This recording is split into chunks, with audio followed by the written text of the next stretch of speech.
नमस्कार दर्शकों, बाबा की खरी खोटी और स्लो जिंदगी पर आप सबका स्वागत। मेरा नाम संदीप आर के सिंह। आज हमारे साथ श्री बाबू रामदास जी। बाबू जी राम राम।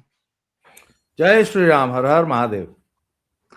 बाबा जी, राहुल गांधी न्यू ईयर के उपलक्ष्य में वियतनाम जा चुके हैं और पिछली बार भी वो 22 दिनों के लिए गए थे पिछले साल में, और जर्मनी भी अभी होकर आए। विदेश यात्रा लगती रहती है, कभी कभी पता चलता है, कभी कभी नहीं पता चलता है।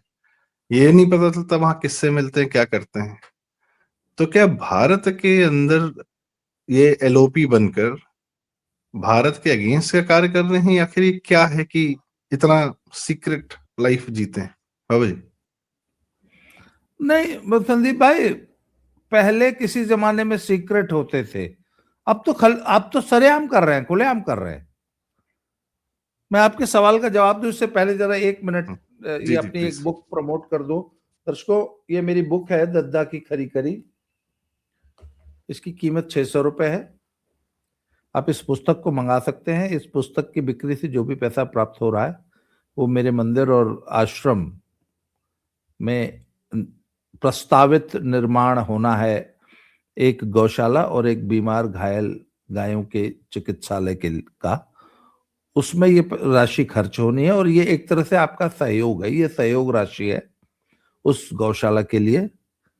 आप ये पुस्तक 7696409623 इस गूगल पे, फोन पे, पेटीएम इत्यादि, ये आप पैसे 600 रुपए भेज के ये पुस्तक मंगा सकते हैं। और इसी नंबर पे व्हाट्सएप कर दीजिए मुझे अपना address, phone number, pin code वगैरह। अगर आप इसके अतिरिक्त भी गौशाला में कोई सहयोग करना चाहते हैं तो ऊपर जो क्यूआर कोड है उसमें आप कर सकते हैं।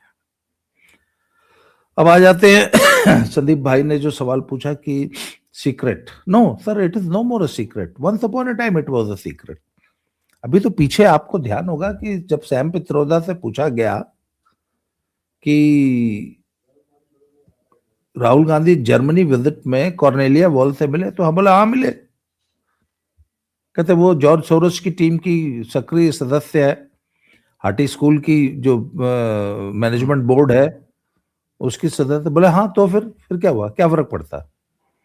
हाँ मिले थे। बोले हमें बुलाया था, प्रोग्रेसिव अलायंस फॉर डेमोक्रेसी है, अरे बाप रे। उसके ये डायरेक्टोरियल बोर्ड के मेंबर हैं, प्रेसिडेंशियल बोर्ड के मेंबर हैं राहुल गांधी। मतलब जर्मनी और वियतनाम में जाके लोकतंत्र बचा रहे हैं। भारत में तो इनसे बच नहीं रहा। भारत में इन्होंने याद है बयान दिया था कि है लोकतंत्र बचाना मेरे मैंने को ठेका लिया है, लोकतंत्र बचाना मेरी जिम्मेवारी नहीं है। पर जर्मनी में लोकतंत्र बचा रहे हैं। अभी कल रात को गए वियतनाम, वियतनाम लोकतंत्र बचाने गए हैं। मतलब जर्मनी से बचा के आए, 2 दिन रणथंबोर में पार्टी किए, अब फिर वियतनाम चले गए। तो तीसरी विजिट है 12 महीने में वियतनाम की। इससे पहले वियतनाम कब गए थे? जब मनमोहन सिंह मरे थे, आपको याद है कब मरे थे? 24 दिसंबर 2024 को। एक हफ्ते का मोदी जी ने राष्ट्रीय शोक किया था, झंडा झुका हुआ था आधा। ये पार्टी कर रहे थे वियतनाम में। जिस दिन मनमोहन सिंह के फूल चुगे गए ना, फूंक के घर चले आए लोग। कांग्रेस पार्टी का एक भी सदस्य मनमोहन सिंह के अस्थि विसर्जन में या फूल चुनने में जो है शामिल नहीं हुआ था। Not even a single Congress leader. उसके बाद मार्च में फिर वियतनाम गए। पिछले साल 22 दिन वियतनाम में रहे हैं। 22 दिन अमेठी रायबरेली नहीं रहे। वियतनाम सर चाइना से नजदीक है इसलिए क्या? नहीं सर, चीन के। वहां पे जॉर्ज सोरोस के पूरे गैंग, जब भी ये जाता है तो जॉर्ज सोरोस का पूरा गैंग वहां इकट्ठा होता है। रॉकफेलर ग्रुप के सभी लोग, बोइंग, जेपी मॉर्गन, इसके सब लोग,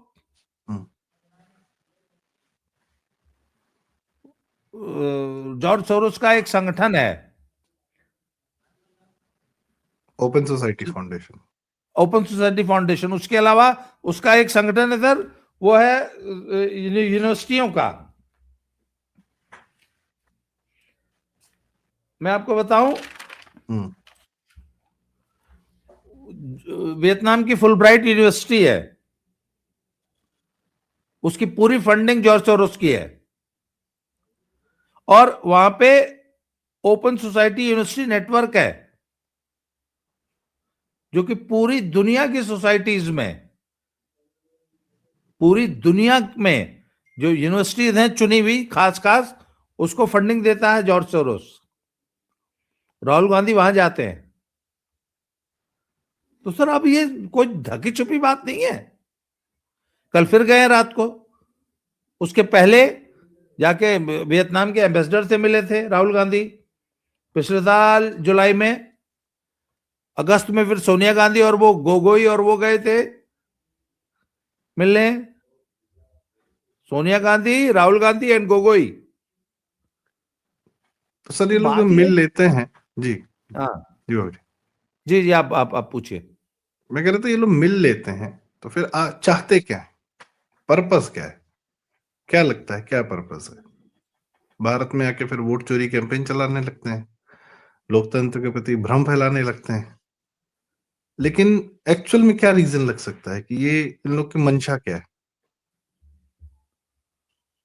सर एक मिनट, एक तो राहुल गांधी ने बोल दिया कि मैं चुनाव जीतने के लिए ये सब नहीं कर रहा हूं।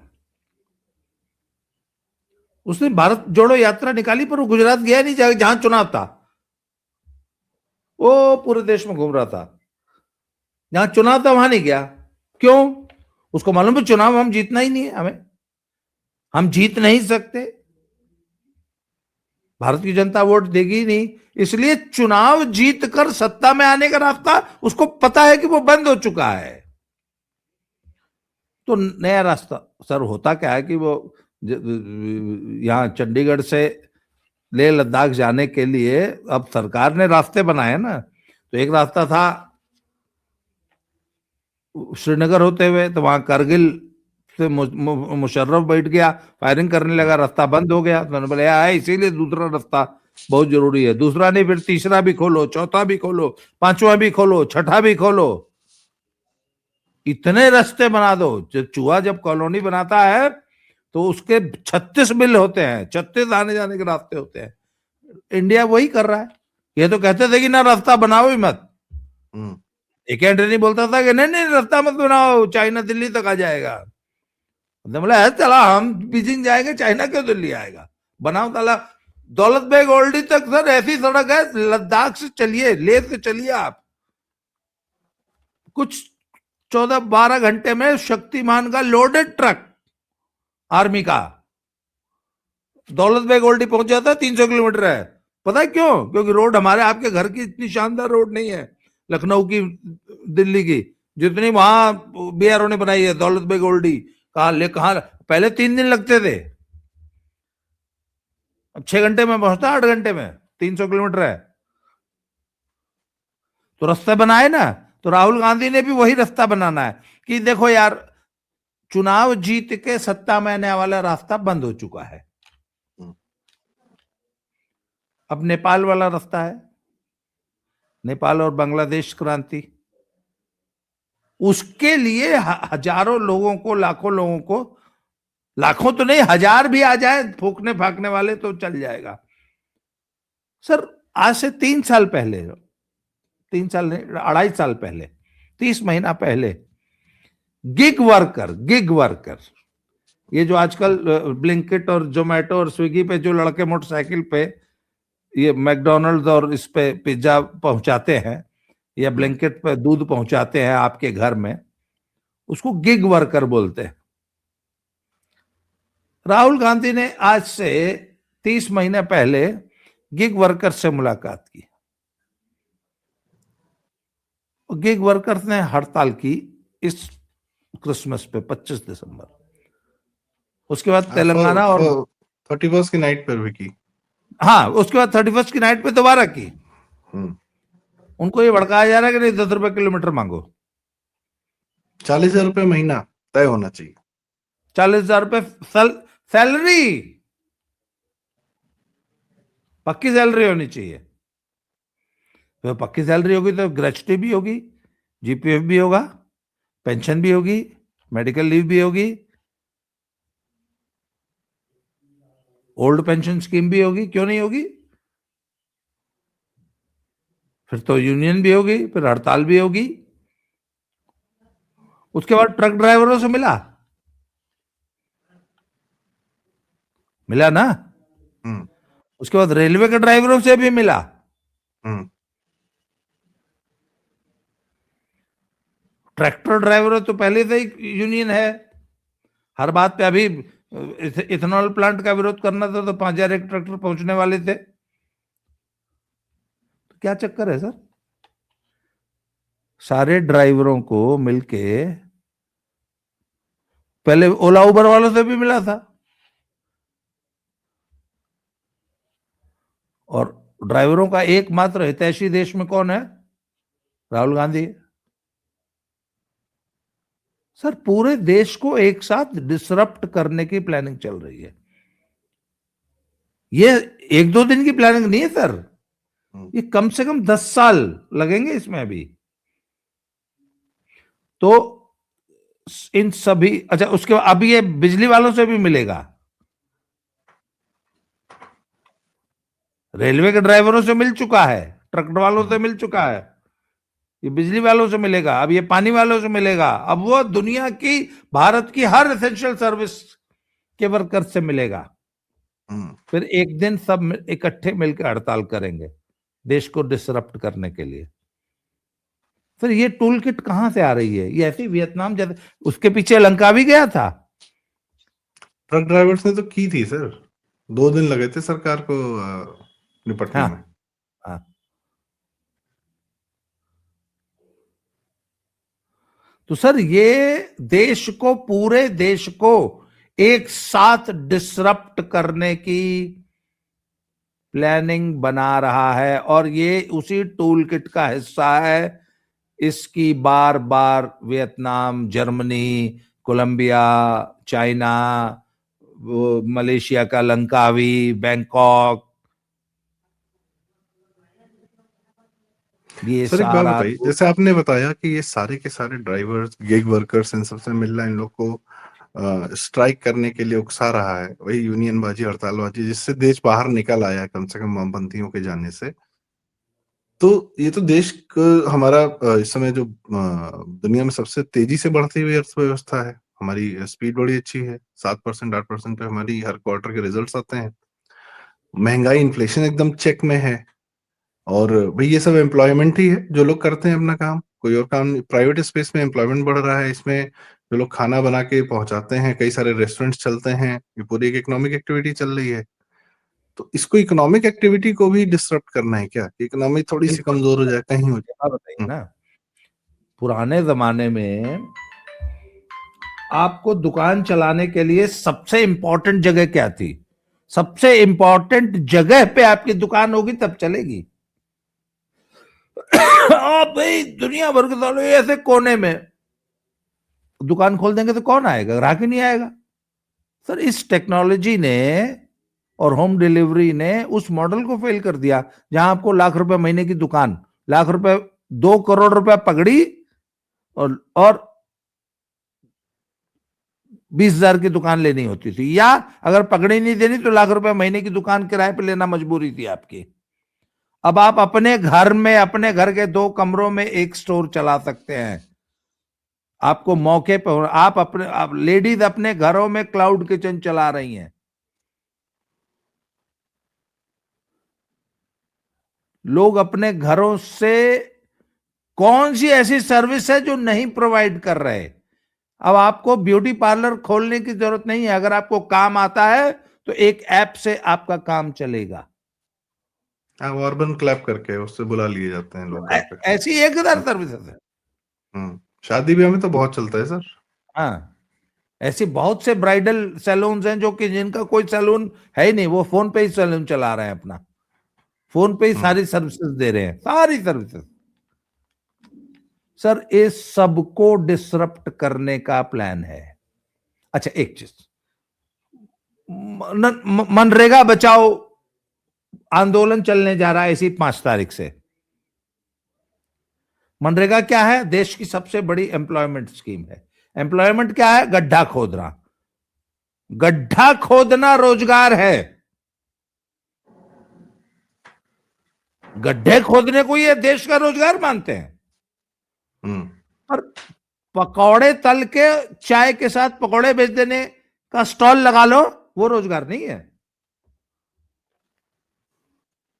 नहीं नहीं, उसमें ये कि देश का पैसा आप निचले लेवल पर जो हमारे गरीब लोग हैं या मजदूर हैं गांव देहात में, उनको दे रहे हैं, लेकिन कुछ प्रोडक्टिव नहीं कर रहे। पूरा हाँ, पूरा उससे पैसा जो है, राष्ट्र का निर्माण नहीं हो रहा है। राष्ट्र और निर्माण नहीं हो रहा है सर। अब वो जी जो राम जी में क्या है कि आपको राष्ट्र निर्माण करना है उसी उसको जोड़ पैसे दिया गया है स्कीम्स से, बाकी स्कीम हाँ, से। हाँ।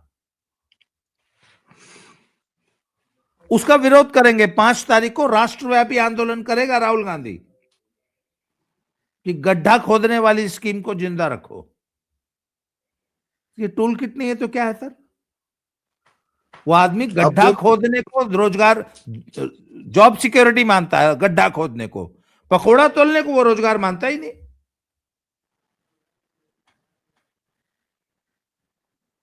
नहीं, किसी भी प्राइवेट स्पेस में सर, मतलब 90% जनता तो प्राइवेट स्पेस में ही कार्य कर रही है ना। कहीं ट्रेडिंग कर रही है, कहीं सड़क पे बाहर निकल रही है, किसी को कोई सर्विस दे रही है।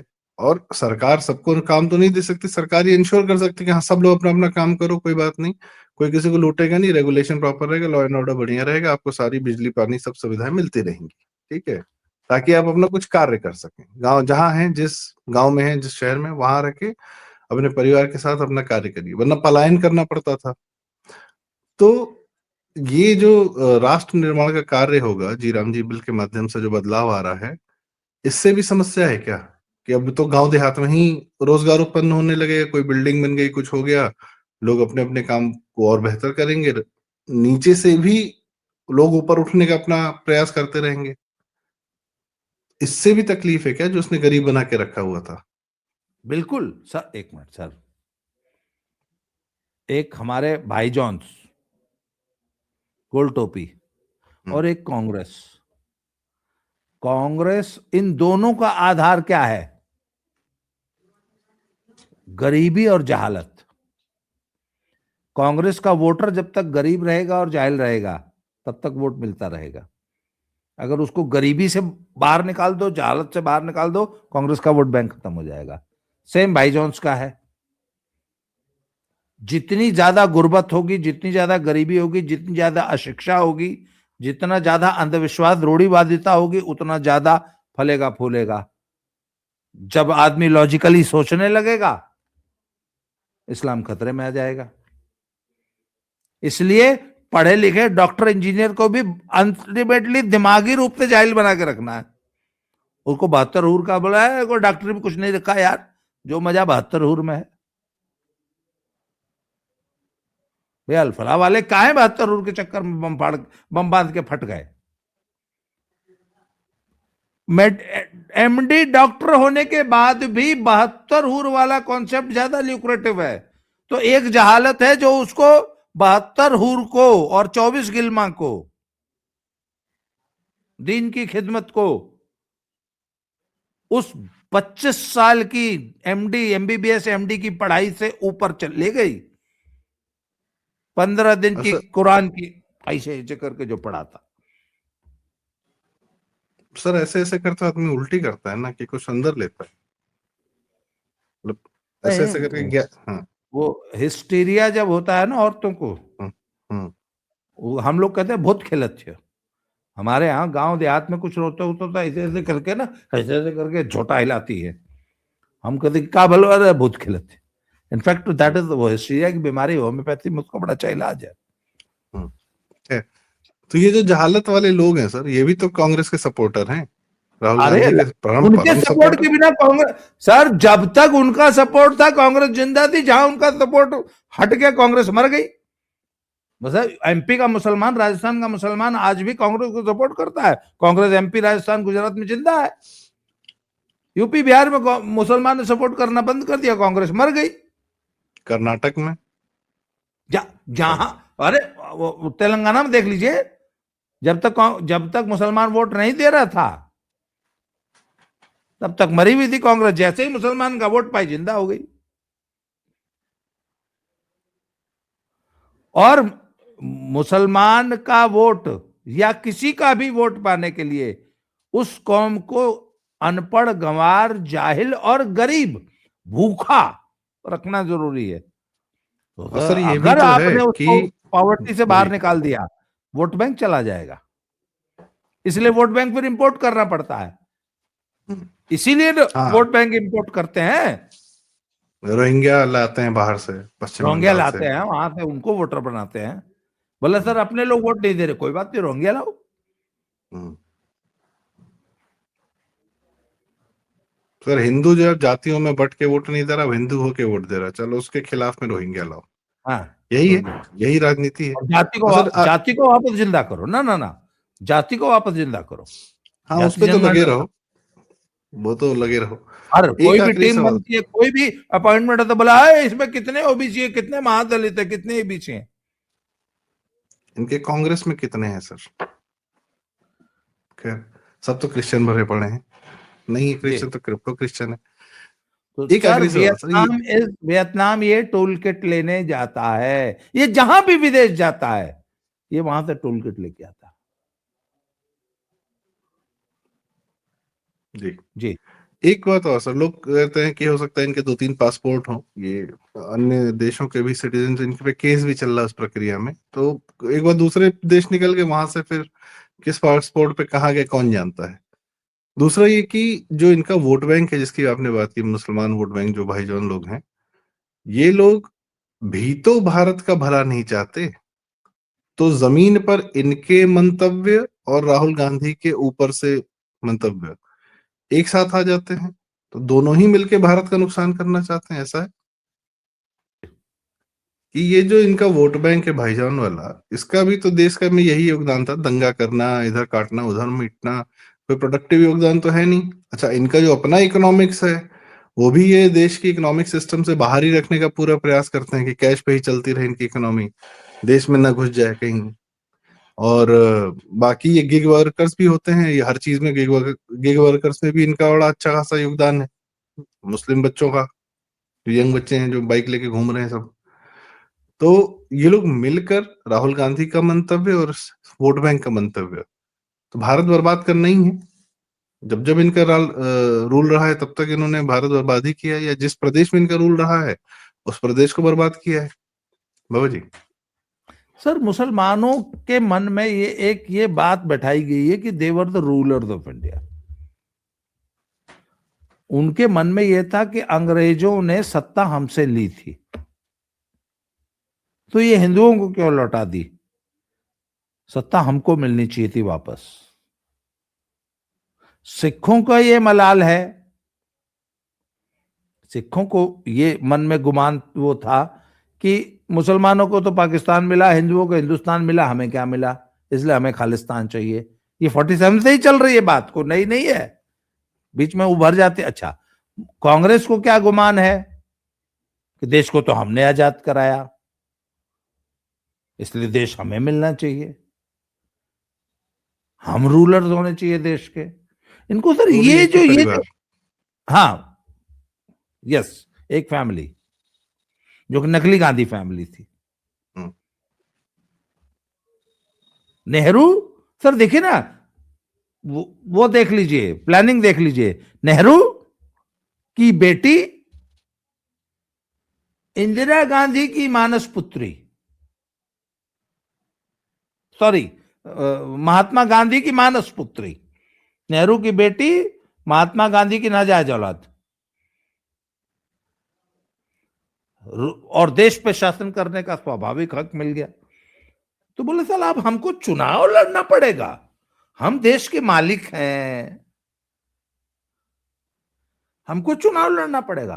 और दूसरी बात है सर, मात्र 140 सीट जीत के सरकार बना लेनी है ना,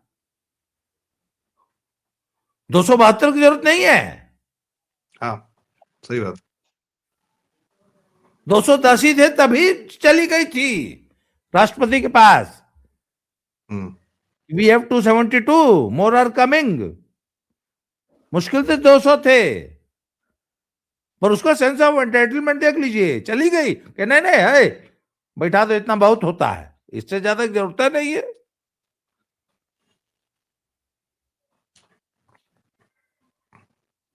तो साला हमको अब चुनाव लड़के, हमारे बाप का मुल्क है, हमको अब चुनाव भी लड़ना पड़ेगा, हमको चुनाव वो जीतना पड़ेगा ये वो भी भारत के हिंदू गरीबों से। है। कोई गुजरात से, कोई बिहार से, कोई उत्तराखंड से, ये अरे सब अब इनसे एक बात लीडर कोई हो जाए। पूछे, कोई भी कांग्रेसी बोले ओ इतना बड़ा आनंद भवन पता नहीं कई करोड़ रुपया नेहरू ने देश को दान कर दिया। हमने कहा साला एक बात बताओ बे, सन 1900 में जब लोगों की सैलरी 1 रुपया हुआ करती थी, 1 rupee, sometimes even less than that, तुम्हारे पास करोड़ों रुपया आया कहां से? कौन सा बिजनेस करते थे? मोतीलाल नेहरू का बिजनेस क्या था? वकील थे ना। कौन फीस देता था? हिंदुस्तान में कितने लोग थे फीस देने वाले मोतीलाल नेहरू को? फिर सर किसकी न्याय दलाली लेने। करके? सर उस जमाने में 200 करोड़ रुपया किसकी दलाली करके बनाए थे? मोतीलाल नेहरू का सोर्स ऑफ इनकम बताओ हमको। और जब अंग्रेज रूल कर रहा था। हाँ, अब ऐसे भी कोई उन्नीस दान सौ वान नहीं बीस दिया तीस गया है सर, चालीस वो आनंद उन्नीस भवन सौ आज भी बीस इन लोग तीस के चालीस कब्जे में है। में 1920-30-40 में मुझे नेहरू का सोर्स ऑफ इनकम बताइए। खैर ये तो कहां से विषयांतर हो आए जाएगा 200 सर, करोड़? कभी इतिहास पर बात होगी। हाँ वही है कि ये लोग तब भी अंग्रेजों के साथ थे जो भारत पे रूल कर रहे थे, और आज वियतनाम भी जा रहे हैं उन्हीं लोग का साथ लेने जो भारत पर रूल करना चाहते हैं, सोरोसन गैंग। बिल्कुल बिल्कुल। तो लगातार इस पर बातचीत बड़ी आवश्यक है दोस्तों, क्योंकि यह कि कोई ना भूले कि इसको जीतने के लिए और देश बर्बाद करने के लिए मात्र 150 सीट चाहिए, जो बाबा जी ने कहा। और ये किसी भी दिन उतना पा सकते हैं। तो 140 सर, 140, 140। 140, ठीक। तो अब क्या ही कहा जाए, लेकिन ये जरूरी है इस पर बातचीत करना, ताकि राहुल गांधी के बारे में देश को लगातार पता चल सके। अभी भी कई लोगों के मन में भ्रम बना हुआ है कि ये तो नॉर्मल नेता है, तो घूमता फिरता है और आ ही जाएगा, पीएम बन जाएगा तो क्या ही हो जाएगा, एक टर्म बन जाए। कुछ हैं लोग ऐसी बातें करते हैं, तो वो भ्रम दूर करने के लिए लगातार इस पर बातचीत आवश्यक है। और जी बहुत बहुत धन्यवाद, आपने समय दिया और अपनी जानकारी साझा की। और दर्शकों, आपसे रिक्वेस्ट, कृपया वीडियो लाइक करें, शेयर करें, आपके माध्यम से बातें दूर जाती हैं। चैनल जरूर सब्सक्राइब करें, स्लो जिंदगी, बाबा की खरी खोटी और हमारे चैनल पर। बहुत बहुत धन्यवाद, नमस्कार, राम राम। जय हिंद, जय श्री राम, हर हर महादेव।